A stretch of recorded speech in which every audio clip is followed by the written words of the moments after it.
चलिए सुनिए थोड़ा सा। हम लोग सिंधु सभ्यता का पतन को जान लिए थे पिछला क्लास में, है ना। अब आते हैं कि सिंधु सभ्यता का प्रमुख स्थल भी हम आप लोग को बता दिए थे कि कौन कौन सा प्रमुख स्थल है। उसके बाद मेसोपोटामिया की सभ्यता के बारे में जानते हैं। मेसोपोटामिया की सभ्यता 10,000 ईस्वी पूर्व से शुरू हुआ है। इसमें दिया है कि 10,000 ईस्वी पूर्व में शुरू हुआ है मेसोपोटामिया की सभ्यता। अब आप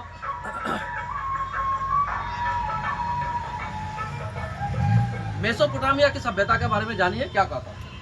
इसका विकास इराक में टिग्रिस एवं यूफ्रेटस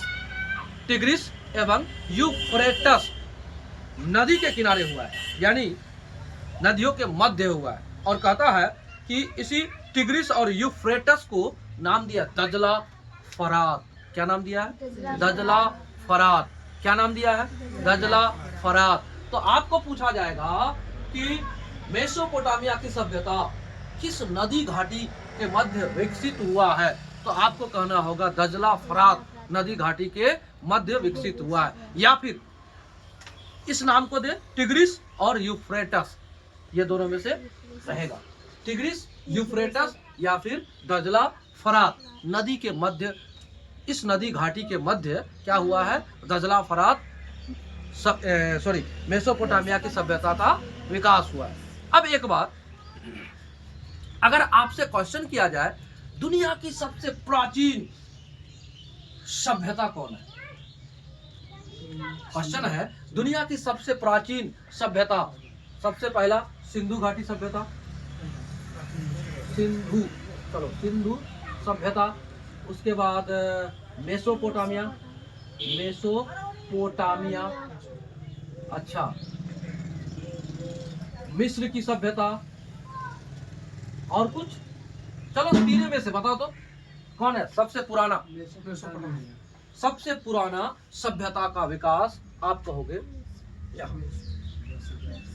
लेकिन अब सवाल आता है कि मेसोपोटामिया की सभ्यता ग्रामीण सभ्यता थी या शहरी?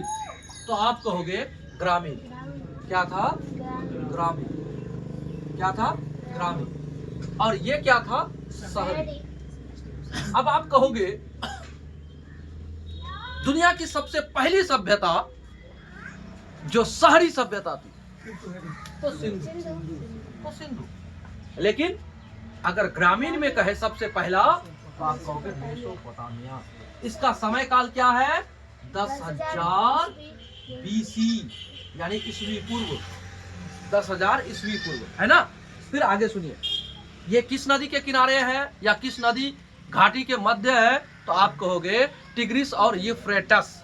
टिग्रिस और यूफ्रेटस, इसी को दजला फरात कहता है। क्या कहता है? दजला फरात कहता है। अब आगे सुनिए, यहाँ की मिट्टी अत्यधिक उपजाऊ थी। यह सभ्यता ग्रामीण थी। इसके अर्थव्यवस्था का मुख्य आधार कृषि था। दजला फरात नदी घाटी में जिस सभ्यता का विकास हुआ उस सभ्यता का नाम है मेसोपोटामिया की सभ्यता। यह सभ्यता ग्रामीण था। इस सभ्यता का मुख्य आधार क्या था? कृषि कार्य करना। क्या था? कृषि कार्य। क्यों? क्योंकि दजला फरात जो नदियां हैं इसके मध्य जो मतलब क्षेत्र है बहुत उपजाऊ मिट्टी था, बहुत उपजाऊ मिट्टी था। तो लोग का मुख्य काम क्या हो गया? कृषि कार्य करना हो गया, है ना। इस समय के मंदिरों को जिगुरद कहा जाता था। यानी मेसोपोटामिया की सभ्यता इस काल में मंदिरों को जिगुरद कहता है। क्या कहता है? जिगुरद। क्या नाम है? जिगुरद। उस जमाने के मंदिरों को जिगुरद कहते हैं। क्या कहते हैं? जिगुरद। जिगुरद। अब एक बात बताइए, आप लोग से सवाल करते हैं, मंदिर का निर्माण क्यों हुआ? हाँ, क्यों हुआ? कह पाओगे? कह पाओगे मंदिर का निर्माण क्यों हुआ? तो पूजा करने के लिए गए, फूल पात चढ़ा दिए, दौड़ के आ गए, यही करने के लिए? अगरबत्ती जलाने के लिए? संस्कार को बनाए रखने के लिए। बोलिए बोलिए, कारण हम दे रहे हैं। क्यों बनाया गया था मंदिर? और सभी मंदिर को ऐसे कौन शेप में, ऐसे शंकुनुमा एकदम ऐसे क्यों बनाया गया था मंदिर? जरा सोचिए क्यों बनाया गया हो। आप किसी भी मंदिर में जाओ, आपको वहां का माहौल बड़ा शीतल लगेगा, एकदम ठंडा ठंडा लगेगा और आनंदमय लगेगा, लगेगा एकदम पूरा दुनिया का सुकून इसी मंदिर के अंदर में आपको ऐसा लगेगा। तो जानते हैं क्यों बनाया गया था? ध्यान योग्य अवस्था में रहने के लिए, अपने आप में शांतिमय समय को पाने के लिए मंदिर का निर्माण किया गया कि मंदिर में लोग आएंगे, बैठेंगे और एक ऐसा चित्त का अनुभव करेंगे, लगेगा कि पूरा दुनिया संसार कुछ नहीं, सब कुछ यही है। इसलिए मंदिर का निर्माण किया था। और आज के दिन में हम लोग बाबा धाम जाते हैं, एक तो लाठी लेकर आता है, भाग जल्दी भाग जल्दी, ये रे मंदिर का काम ले नहीं। जल चढ़ाने गया तो पीछे से एकदम उठो, क्या कहता है, गमछाटों को लपेट के रखता है, फटाफट मारता, जल्दी भाग। ये होता मंदिर मारता ना।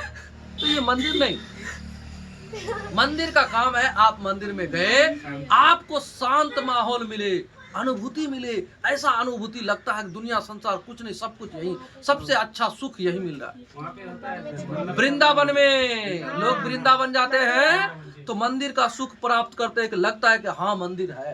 तो मंदिर का निर्माण क्यों हुआ? मंदिर का निर्माण ध्यान योग अवस्था में रहने के लिए हुआ। बात समझे ना, कि आज के जमाने में एकदम इधर से गया उधर से भागा, भीड़ भाड़, ये नहीं।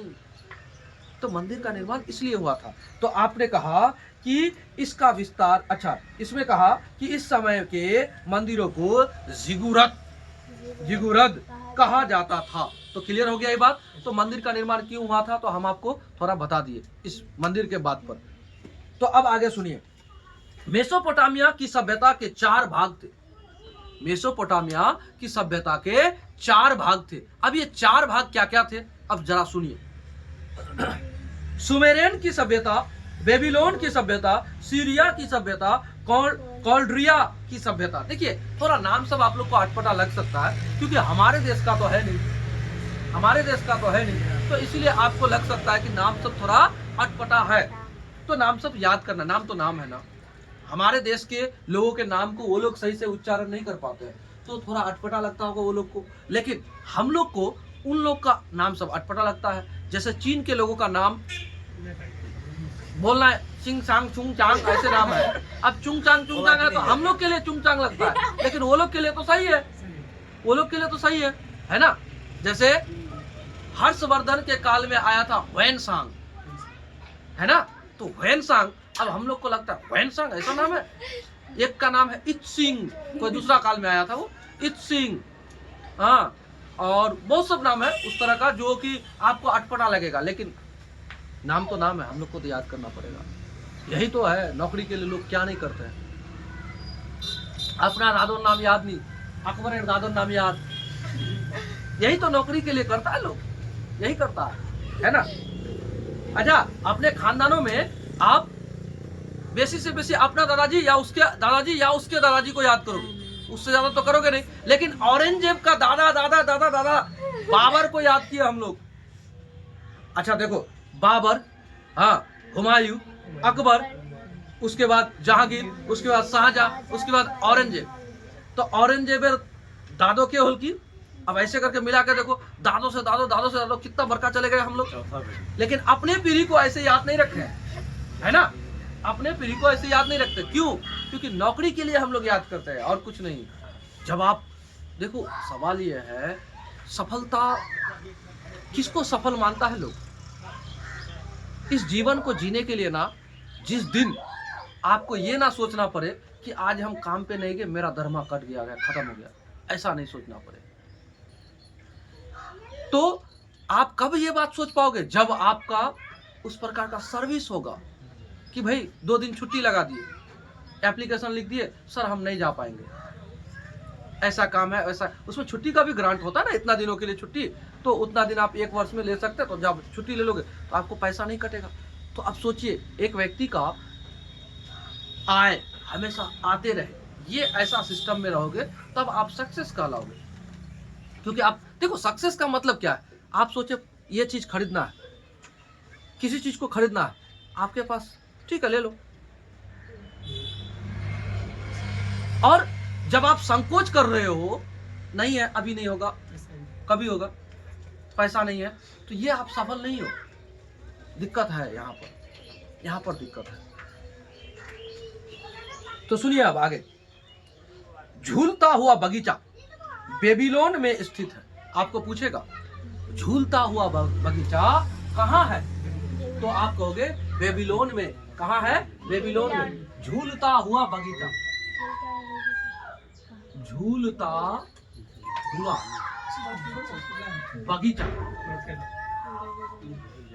झूलता हुआ बगीचा कहाँ है? बेबीलोन में। बेबीलोन में कहाँ है? बेबीलोन में। अब आगे सुनिए, सिकंदर ने इस सभ्यता का विनाश कर दिया। किसने? सिकंदर ने। आपको पता होना चाहिए, सिकंदर जिस समय हमारे भारत आ रहे थे, उस समय भारत में मगध साम्राज्य का शासक था घनानंद। कौन था? घनानंद।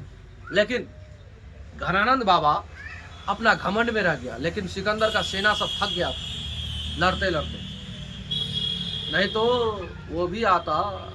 वास्तविकता ये है। लेकिन सिकंदर जो है हमारे भारत से व्यास नदी के तट से, व्यास नदी के तट से वो रिटर्न हो गया। अब आगे सुनिए, कहता सिकंदर ने इस सभ्यता का विनाश कर दिया और इसके स्थान पर ग्रीक सभ्यता को थोप दिया। किस सभ्यता को थोप दिया? मेसोपोटामिया की सभ्यता को समाप्त करके ग्रीक सभ्यता को थोप दिया। अब आता है रोम की सभ्यता। ओ ग्रीक नहीं, इसके बाद कौन सा सभ्यता है? रुको। विश्व की सबसे पहली सभ्यता मेसोपोटामिया की सभ्यता थी, जबकि विश्व की पहली नगरीय सभ्यता सिंधु सभ्यता थी। क्लियर हो गया ये बात? फिर आगे सुनिए, पीली नदी सभ्यता। अब पीली नदी सभ्यता क्या है? अब क्वेश्चन देखिए, पीली नदी सभ्यता सुने थे सर? पीली नदी सभ्यता सुने थे? तो पीली नदी सभ्यता जो है चीन में ह्वांगहो नदी किनारे इस सभ्यता का विकास हुआ था। तो सुनिए, कहता है चीन में 5000 ईस्वी पूर्व में विकसित हुई थी। ह्वांगहो नदी के तट पर इसका विस्तार हुआ था। यह सभ्यता अपने उपजाऊ भूमि के लिए प्रसिद्ध था। क्या था ये? ह्वांगहो। देखिए, जितना सभ्यता को आप पढ़िएगा किसी ना किसी नदी घाटी में। क्यों? हमने पहले ही आपको चर्चा किया था कि लोगों को जीने के लिए पानी की आवश्यकता है। पानी जहां होगा सुलभता से, लोग वहीं बसेगा। अब आगे सुनिए, पीली नदी कंप्लीट थोड़ा सा ही था। कहा था? 5000 ईस्वी पूर्व में कहाँ विकसित हुआ था? ह्वांगहो नदी के किनारे हुआ था। ये ह्वांगहो नदी कहाँ है? तो आप कहोगे चीन में है।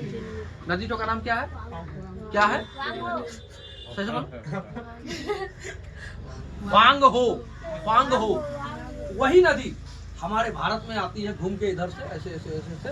उस नदी का नाम है ब्रह्मपुत्र। हमारे भारत में ब्रह्मपुत्र हो जाता है वो, वही नदी।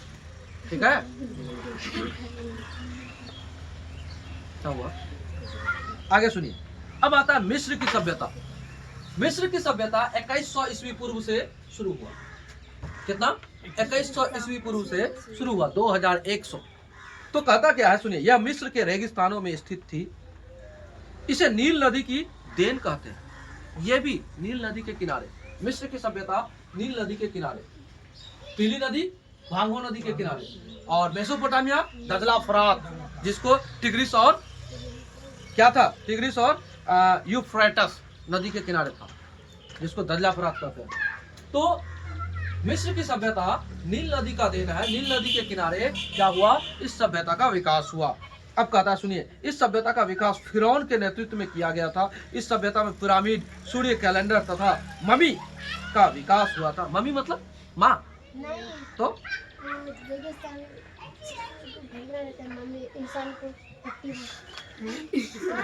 सुनो, इंसान को ना कपड़ा में लपेट देगा, लपेट के जैसे का पैसे रख देगा, ताबूत में बंद कर देगा, उसी को मम्मी कहता है। क्या कहता है उसको? मम्मी है ना? फिर आगे सुनिए, अर्थात इस सभ्यता का रसायन शास्त्र सुदृढ़ था। रसायन शास्त्र मतलब समझते हैं, केमिकल, केमिकल से उसको लपेट के, कपड़ा से लपेट के रख देता था, जैसे का कैसे रह जाता। इंडोनेशिया में तो अभी भी रखता है ना। हाँ? इंडोनेशिया में तो अभी भी शायद रखता होगा। अच्छा सुनिए, सुदृढ़ था। गीजा का पिरामिड सबसे प्रसिद्ध है। गीजा का पिरामिड सबसे प्रसिद्ध था। ठीक है, आगे सुनिए आप। रोम की सभ्यता, छोटा छोटा बात है इसमें, ज्यादा विस्तार नहीं दिया, ज्यादा जानना भी नहीं है। क्यों? क्योंकि आपके एग्जाम से रिलेटेड जो है अपने देश का सबसे ज्यादा सभ्यता, जो भी सिंधु घाटी, वैदिक सभ्यता, ये सब आपके देश के सभ्यता है जिसको आपको जानना जरूरी है। अभी आप देखिए रोम की सभ्यता। रोम की सभ्यता 600 ईस्वी पूर्व में शुरू हुआ था। कहता है इसका विकास इटली में हुआ। ठीक है, कहता है इन्होंने पूरे भूमध्य सागर पर अधिकार कर लिया था। इस सभ्यता के सबसे विकसित सभ्यता थी और प्राचीन सभ्यता के यह सबसे विकसित सभ्यता थे। आज भी इस सभ्यता के अब से सुरक्षित बचे हुए जो पर्यटन का आकर्षण का केंद्र है। इस सभ्यता के दो सबसे बड़े राजा जूलियस सीजर एवं ऑगस्टस थे। नोट, जूलियस सीजर की हत्या धोखे से उनके मंत्रिमंडल द्वारा कर दी गई थी। जूलियस सीजर की मृत्यु कैसे हुई? तो आप कहोगे उसके मंत्रिमंडल के द्वारा धोखे से उसको मार दिया गया था। ठीक है, फिर सुनिए, जूलियस सीजर नामक नाटक ने लिखा। जूलियस सीजर नामक नाटक विलियम शेक्सपियर ने लिखा है। फिर आगे सुनिए, फारस की सभ्यता 500 ईस्वी पूर्व में शुरू हुआ था। इसमें ज्यादा कुछ बता नहीं रहे, केवल सुना रहे। प्रवचन सुनिए, याद में थोड़ा बहुत रखिएगा। ठीक है, यह वर्तमान ईरान में है। इस सभ्यता का विकास तेजी से हुआ था। इन्होंने पूरे अरब प्रायद्वीप पर अधिकार कर लिया था। इसकी भाषा फारसी थी तथा पारसी धर्म को मानते थे। सिकंदर ने इस धर्म का अंत कर दिया। इस धर्म का अंत कर दिया फारस की सभ्यता में। सिकंदर बहुत खतरनाक था, बहुत जगह पर आक्रमण किया था वो। ठीक है, अच्छा एक बात बताइए, भारत का सिकंदर किसको कहते हैं पता है? समुद्रगुप्त को कहते हैं। किसको कहते हैं? समुद्रगुप्त को कहते हैं। बहुत खतरनाक। लेकिन भारत का सिकंदर समुद्रगुप्त को कहा है, जबकि सिकंदर को कहना था कि ये यूरोप का क्या है, समुद्रगुप्त है, ऐसा कहना था। क्यों जानते हो?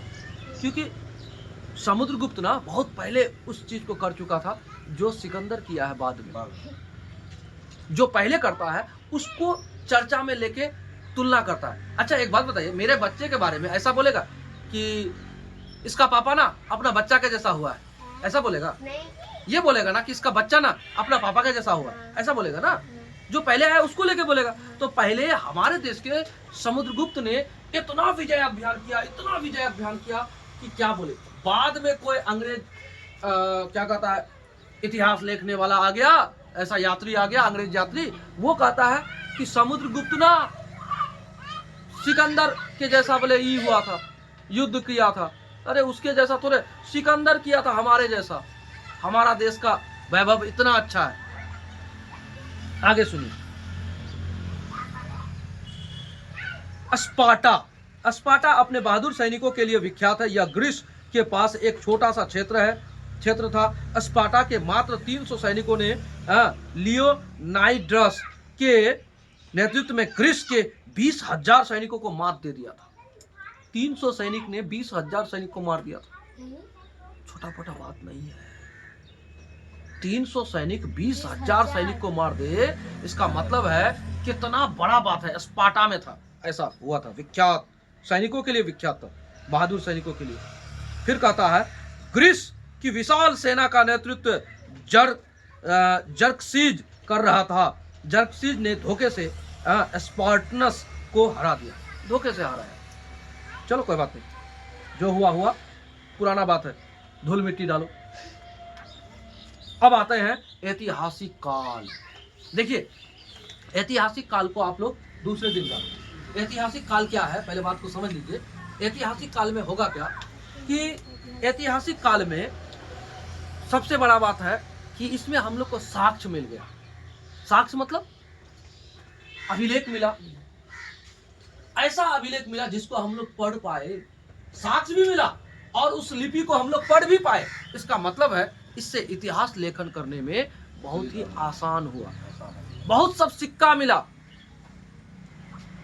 ठीक है, ताम्रपत्र मिला, कहता है, देखिए क्या कहता है, सिक्का, अभिलेख, धार्मिक ग्रंथ, गैर धार्मिक ग्रंथ, विदेशी यात्रा, साहित्य, ये सब कुछ मिला।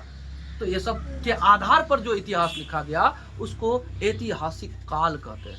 और इससे पहले जो काल पढ़े हम लोग आद्य ऐतिहासिक काल पढ़े, और उससे पहले जो ऐतिहासिक काल पढ़े प्राग ऐतिहासिक काल पढ़े। प्राग ऐतिहासिक काल में कुछ साक्ष्य नहीं मिला, केवल पत्थर वगैरह, अभिलेख वगैरह ये सब देख के जो पुरातात्विक साक्ष्य मिला वो सब के आधार पर ना उसको पढ़ पाए, ना उसको कुछ अनुमान लगा के लिखा इतिहास को, उसको प्राग ऐतिहासिक काल कहा। और आद्य ऐतिहासिक काल में साक्ष्य तो प्राप्त हुआ लेकिन पढ़ नहीं पढ़ पाए, और केवल साक्ष्य मिला हम लोग को, कुछ लिपि लिखा हुआ मिला लेकिन हम लोग पढ़ नहीं पाए। उसी को भाव चित्रात्मक लिपि कहते हैं, जो हम लोग सिंधु घाटी सभ्यता में पढ़े, है ना। उसके बाद आया है ये वाला काल, ऐतिहासिक काल। इस काल में जो भी सबूत मिला उसको पढ़ा भी गया, लिखा भी गया, उसके आधार पर इतिहास को लेखन किया गया है। तो इसको आप लोग पढ़िएगा, जिसमें सिक्का पढ़ेंगे, अभिलेख पढ़ेंगे, अभिलेख का प्रकार पढ़ेंगे, विदेशी यात्रियों द्वारा भारत का वर्णन पढ़ेंगे, साहित्यिक स्रोत पढ़ेंगे, वेद पढ़ेंगे।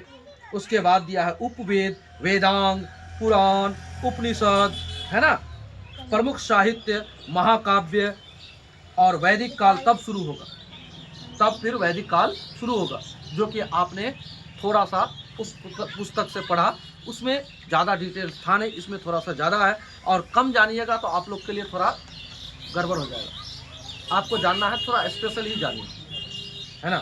तो आज की कक्षा को हम लोग यहाँ पर समाप्त करते हैं। छोटा ही कक्षा रहा इसी पुस्तक के हिसाब से। उस पुस्तक के हिसाब से तो हम लोगों ने वैदिक काल को ही समाप्त कर दिया, है ना।